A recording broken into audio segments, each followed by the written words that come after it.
যাবে না। তো দোকানপাটে বসে গীবত না করে, মিথ্যা কথা না বলে, ফাঁসে কথা না বলে, চুগলখড়ি না করে আমরা কি করবো? আমরা এখানে যা যা শুনেছি এগুলো যদি মানুষকে বলি, তাহলে নবীজির হাদিস, আমার একটা হাদিস হলো, তুমি অন্য মুসলমান ভাইকে জানিয়ে দাও, সেটার উপর আমল হবে কিনা? কথা বলেন, হবে কিনা? হবে। তো ওই যে বলেছিলাম হাদিসটা ভাই আমার, আমি শেষ করে দিচ্ছি। নবীজি কি বলেছেন? 1 নাম্বার, যে ব্যক্তি আমি নবীর হাদিস শুনবে, তারপর সেটার হিফাজত করবে, অর্থাৎ আমল করবে। কাজ কয়টা হলো? 2টা। 3 নাম্বার হলো যে ব্যক্তি অন্য মানুষের কাছে প্রচার করবে। কাজ কয়টা হলো? 3টা। নাদারাল্লাহু আবদা ইয়াউমাল কিয়ামা, জোরে বলেন সুবহানাল্লাহ। এই 3টা কাজ যে ব্যক্তি দুনিয়াতে করবে, নবীজি বলেছেন আল্লাহ পাক কিয়ামতের দিন তাকে নূর দান করবেন। নাদারাল্লাহু আবদা, আল্লাহ পাক ওই বান্দাকে কিয়ামতের দিন নূর দান করে, নূরানি করে দিবেন। কি করে দিবেন? নূরানি করে দিবেন। কিয়ামতের দিন আমরা নূরানি হতে চাই কিনা? তাহলে নবীজির হাদিস শুনতে হবে, শুনে আমল করতে হবে এবং অন্য মানুষের কাছে প্রচার করতে হবে। ভাই আমার গভীরা, আজকে অনেক কষ্টের বিনিময়ে, অনেক টাকা পয়সা খরচ করার বিনিময়ে আজকে মহাপবিত্র ঈদ মিলাদুন নবী সাল্লাল্লাহু আলাইহি সাল্লাম ও গাউসুজ্জামান হযরত মাওলানা শাহ সুফি আলহাজ গাজী আব্দুস সুবহান আল কাদির রাদিয়াল্লাহু তাআলা স্মরণে এই মাহফিল, ঠিক কি?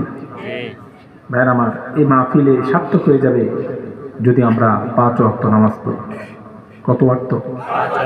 এই যে এখানে শুয়ে আছেন আব্দুস সুবহান আল কাদির দাদা মুর্শিদ কাবলার আব্বাজান, ঠিক কি?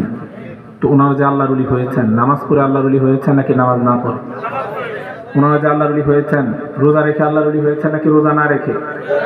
ওনারা যে আল্লাহর ওলি হয়েছেন, সুদ খেয়ে আল্লাহর ওলি হয়েছেন নাকি সুদ ছেড়ে? ওনারা যে আল্লাহর ওলি হয়েছেন, ঘুষ খেয়ে আল্লাহর ওলি হয়েছেন নাকি ঘুষ ছেড়ে? ওনারা যে আল্লাহর ওলি হয়েছেন, পরের হক নষ্ট করে আল্লাহর ওলি হয়েছেন নাকি পরের হক নষ্ট না করে? পরের হক নষ্ট না করে। ওনারা যে আল্লাহর ওলি হয়েছেন, মদ গাঁজা ফেন্সিডিল খেয়ে আল্লাহর ওলি হয়েছেন নাকি মদ গাঁজা ফেন্সিডিল না খেয়ে? না খেয়ে। সেজন্য যারা আল্লাহর ওলি হয়েছেন, ওনারা কোনো গুনাহ কাজ করেন নাই, সুদ খান নাই, সুদ দেন নাই, ঘুষ খান নাই, ঘুষ দেন নাই, পরের হক নষ্ট করেন নাই, মদ গাঁজা ফেন্সিডিল খান নাই, মদ গাঁজা ফেন্সিডিলের ব্যবসা করেন নাই। সেজন্য ওনারা কি হতে পেরেছেন? আল্লাহর ওলি হতে পেরেছেন। সেজন্য আমরা ওনাদেরকে, আল্লাহর ওলিদেরকে ভালোবাসি, ঠিক কিনা? ভালোবাসলেই হবে কিনা? ওনাদের আদর্শ মতো চলতে হবে কিনা? চলার দরকার আছে কিনা? যদি আমরা আল্লাহর ওলিকে ভালোবাসি বললাম, কিন্তু সুদ খেলাম, নামাজ পড়লাম না, রোজা রাখলাম না, ঘুষ খেলাম, পরের হক নষ্ট করলাম, মদ গাঁজা ফেন্সিডিল খেলাম, মদ গাঁজা ফেন্সিডিলের ব্যবসা করলাম, তাহলে লাভ হবে? কথা বলেন, হবে? আজকাল এখন মাজারে হামলা হয় কিনা? আজকেও দেখলাম ফেসবুকে নোয়াখালী একটা মাজারে হামলা হয়েছে। নাউযুবিল্লাহ বলেন। আমরা কি তাদের দলে আছি? এগুলি গোমরা, ঠিক কিনা? এগুলি গোমরা, সন্ত্রাস, এগুলি টেরোরিস্ট, ঠিক কিনা? এগুলি ভায়োলেন্ট, এগুলি হলো উগ্রবাদী, এক্সট্রিমিস্ট। এগুলি কি? উগ্রবাদী। ইসলামে উগ্রবাদিতার কোনো স্থান নাই।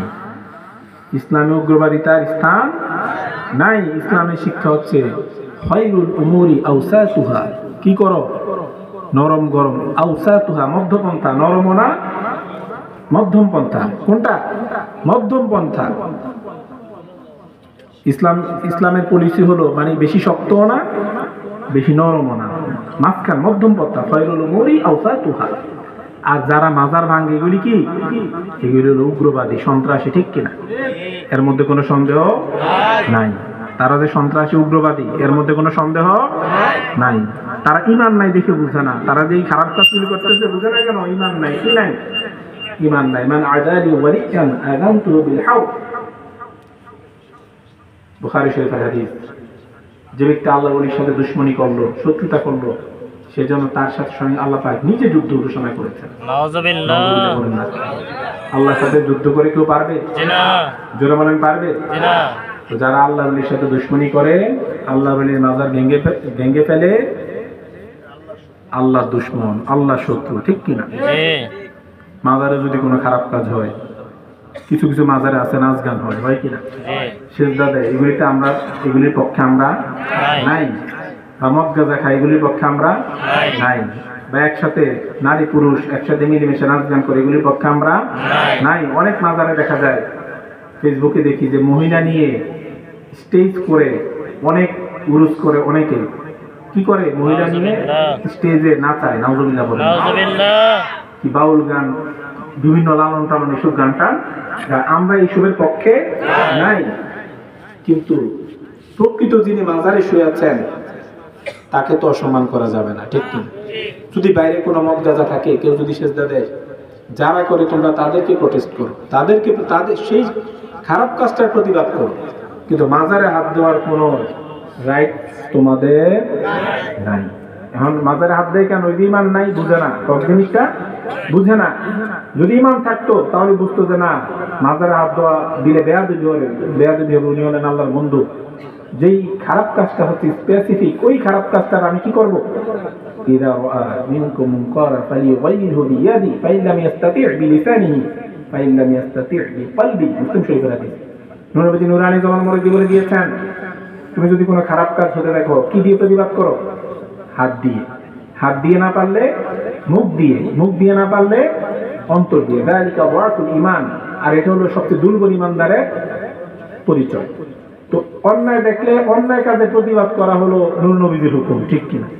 আর তারা আল্লাহর ওলির মাজারে হামলা করে, নাউজুবিল্লাহ বলেন, এগুলি বাতিল, গুমরাহের মধ্যে কোনো সন্দেহ নাই। এগুলি উগ্রবাদী, টেরোরিস্ট, সন্ত্রাসী, ঠিক কিনা? এগুলি হলো সন্ত্রাসী। ভেড়ামার তারা যে বাতিল, এটা তো বুঝাতে আর কোনো সন্দেহ নেই। তারা সবে বরাতে বিরোধিতা করে, সবে বেড়াতে বিরোধিতা করে। দেখবেন যত ইবাদতের যে রাতগুলোতে মানুষ ইবাদত করে, ওই কাজগুলির বিরোধিতা তারা করে। সেজন্য ভাইরা আমার, তাদের থেকে আমাদেরকে দূরে থাকতে হবে, ঠিক কি? তারা হলো ওই 72 দলের এক দল, যেগুলি জাহান্নামে যাবে। যারা আল্লাহর ওলিদের মাজারে হামলা করে, তারা কোথায় যাবে? নিঃসন্দেহে তারা জাহান্নামে যাবে। তারা আল্লাহর সাথে যুদ্ধ করছে, জোরে বলে নাউজুবিল্লাহ। ভাইরা আমার, এই মাহফিলটা সার্থক হয়ে যাবে যদি আমরা 5 ওয়াক্ত নামাজ পড়ি। এই মাহফিলটা সার্থক হবে যদি আমরা মা বাবার খেদমত করি। এই মাহফিলটা সার্থক হবে যদি আমরা মা বাবার মনে কষ্ট না দিই। এই মাহফিলটা সার্থক হবে মা বাবার যখন যেটা দরকার আমরা যদি জোগাড় করে এনে দিই। এই মাহফিলটা সার্থক হবে মা বাবার সাথে আমরা যদি মুখে মুখে তর্ক বিতর্ক না করি। এই মাহফিলটা সার্থক হবে আমরা যদি মা বাবার সাথে ঝগড়া বিবাদ না করি। এই মাহফিলটা সার্থক হবে যদি আমরা মা বাবার যখন যেটা দরকার সেটা দিয়ে মা বাবাকে খুশি রাখতে পারি। মনে রাখবেন, আগে মা বাবা, পরে পীর সাহেব। আগে মা বাবা, পরে মসজিদের ইমাম সাহেব। আগে মা বাবা, পরে মুফতি সাহেব। আগে মা বাবা, পরে মুফাসসির সাহেব। আগে মা বাবা, পরে আপনার মুহাদ্দিস, হাফেজ। যত বড় স্কলার হোক, যত বড় যেই হোক না কেন, যত বড় হুজুর হোক, যত বড় মুফতি, মুহাদ্দিস, যত বড় আলেম হোক, কিন্তু সবচেয়ে বেশি রেসপেক্ট দিতে হবে, সবচেয়ে বেশি অনার দিতে হবে মা বাবাকে, এরপর অন্য বড় হুজুর, ঠিক কিনা?